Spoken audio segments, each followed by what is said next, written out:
ओम श्री परमात्मने नमः।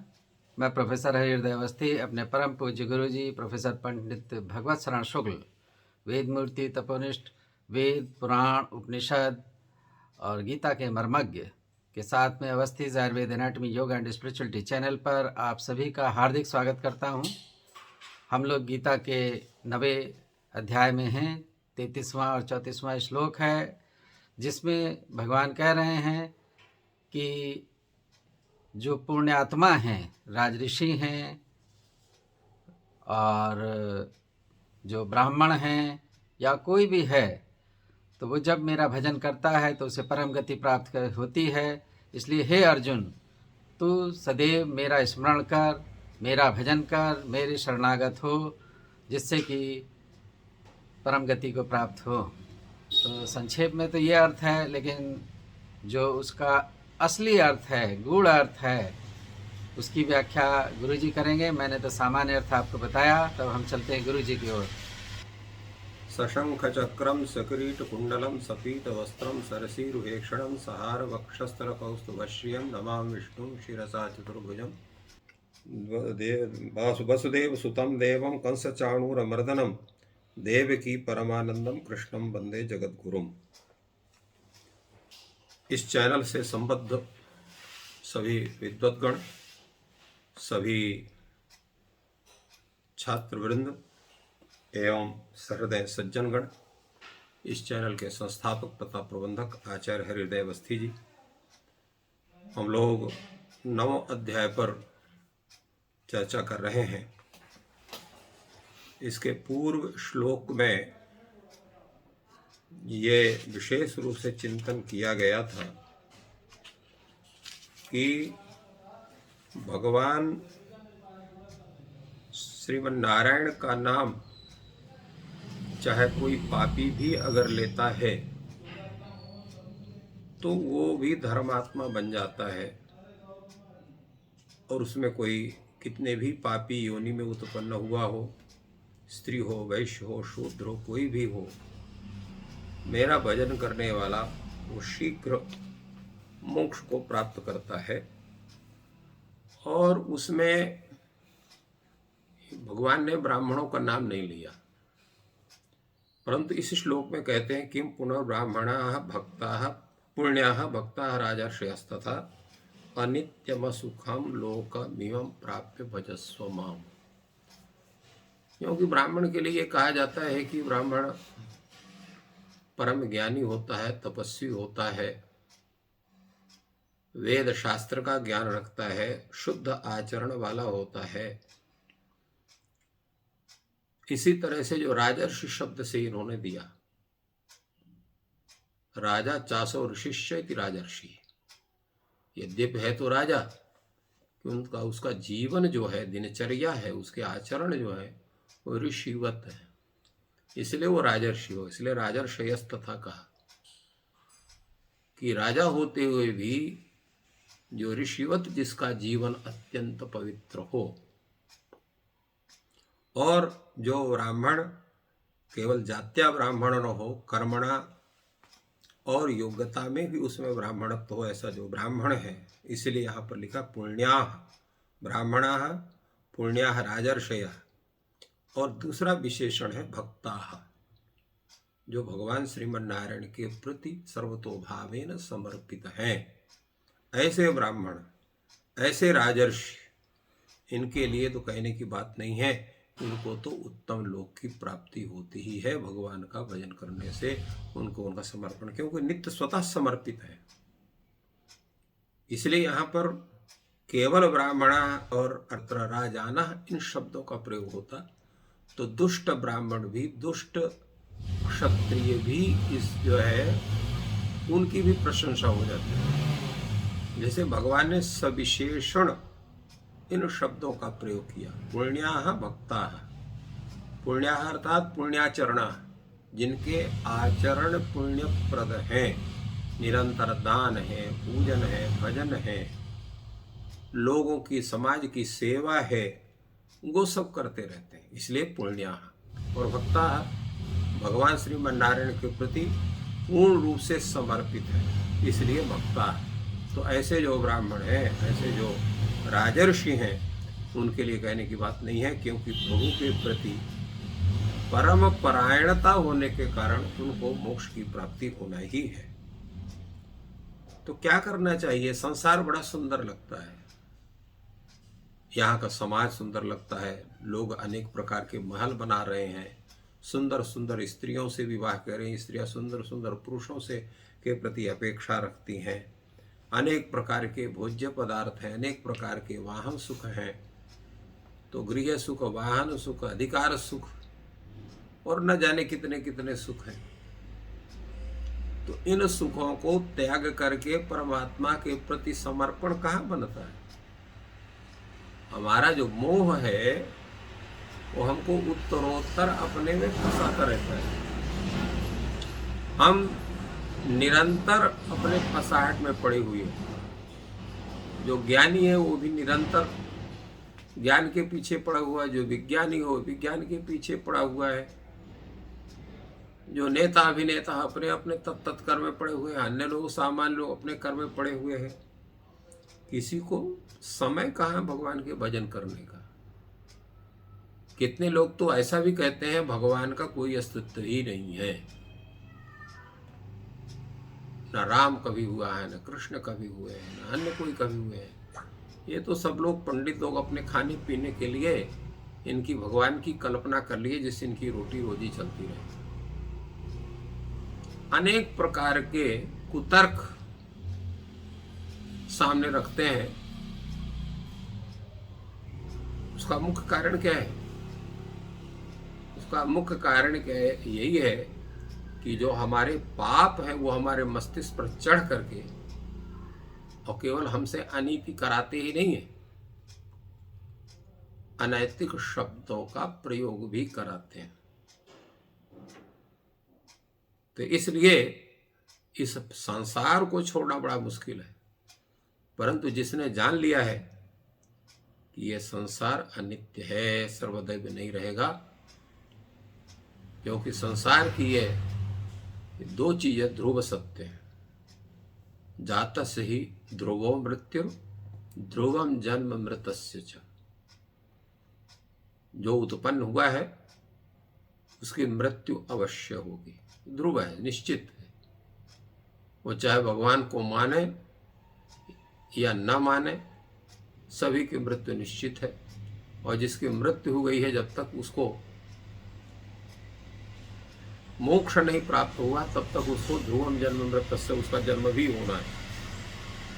परंतु ये कोई आवश्यक नहीं कि उसका मनुष्य योनि में ही जन्म हो। 84 लाख योनि किसी भी योनि में जन्म हो सकता है।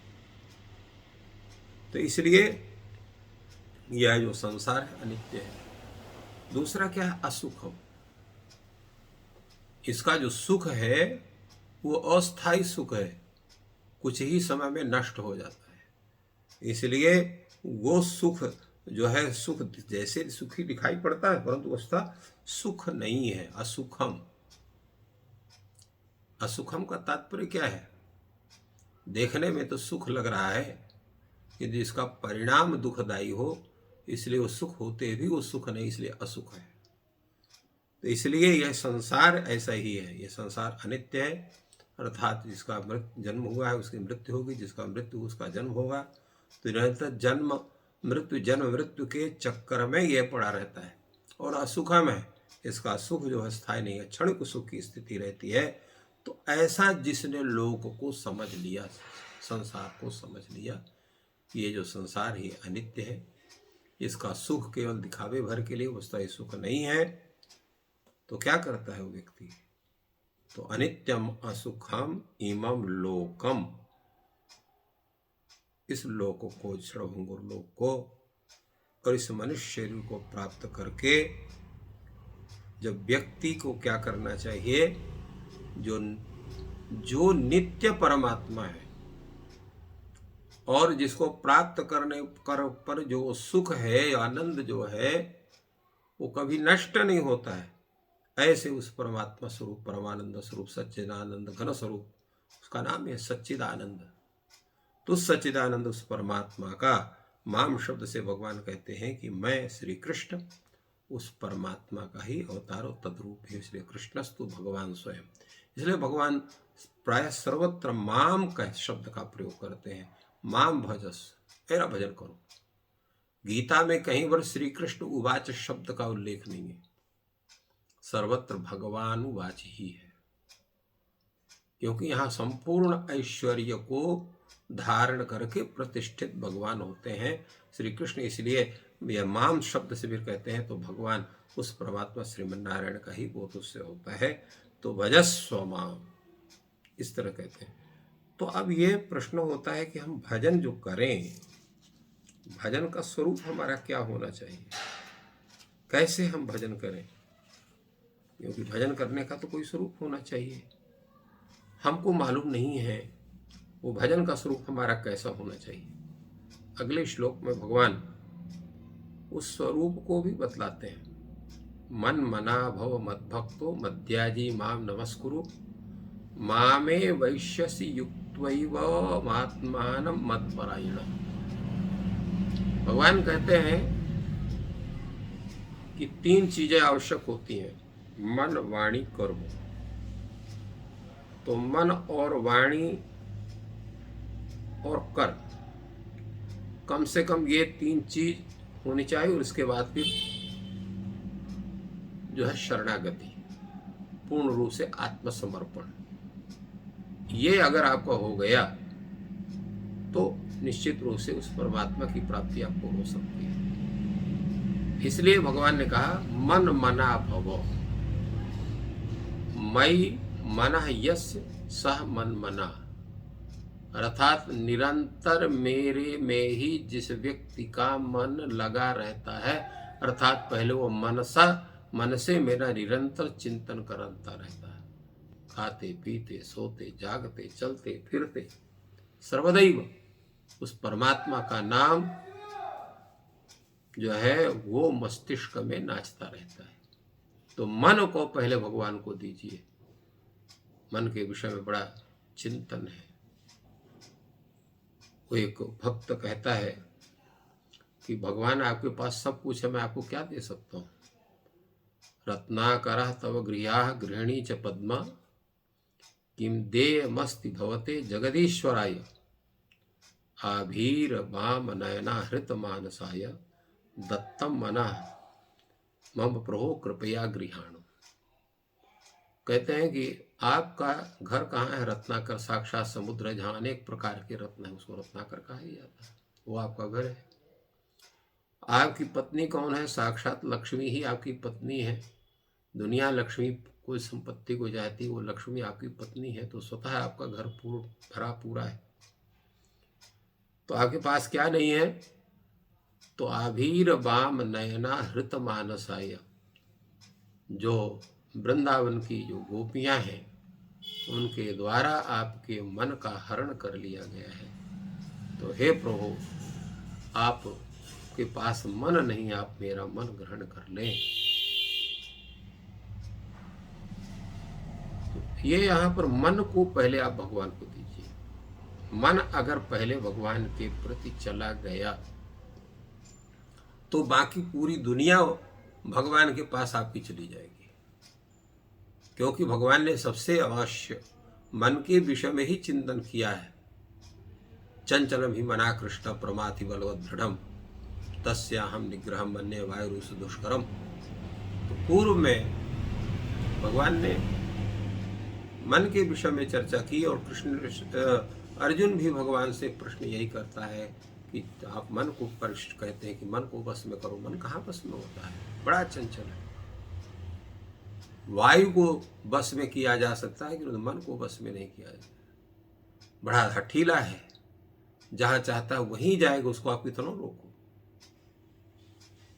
तो भगवान ने कहा अभ्यासेन च कौन्तेय वैराग्येण च गृह्यते, अभ्यास और वैराग्य से मन को एकाग्र किया जा सकता है। तो उस अभ्यास से और वैराग्य से उस परमात्मा में मन को समर्पित करें पहले, तब आप मन मना भव होंगे।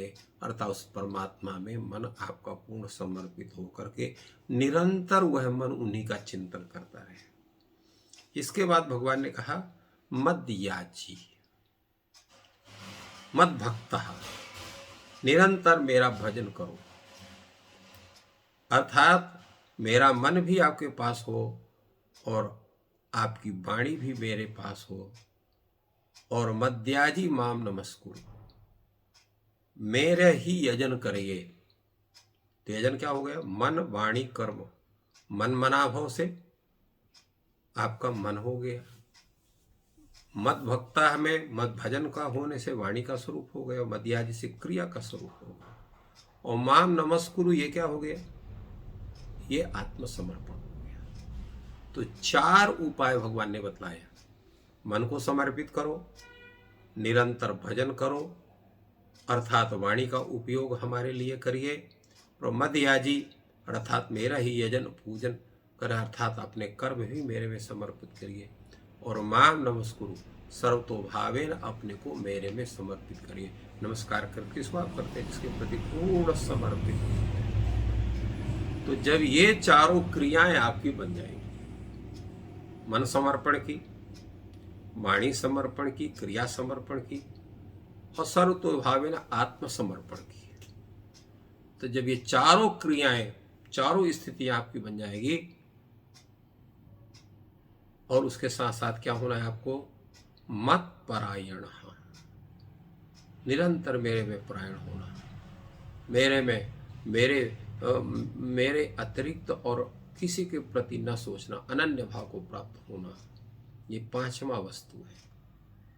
तो फिर एवं आत्मानम युक्त्वा, इस प्रकार जब आप अपने मन को, अपने आत्मा को आप लगा देंगे पूरी की तरह उस परमात्मा में, तो माम एव एष्यसि, तो मेरे अतिरिक्त और फिर कोई दूसरा व्यक्ति नहीं बचेगा जिसको आपको प्राप्त करने की स्थिति हो, अर्थात मेरे को ही आप प्राप्त करेंगे, मेरे अतिरिक्त और किसी को प्राप्त नहीं करेंगे।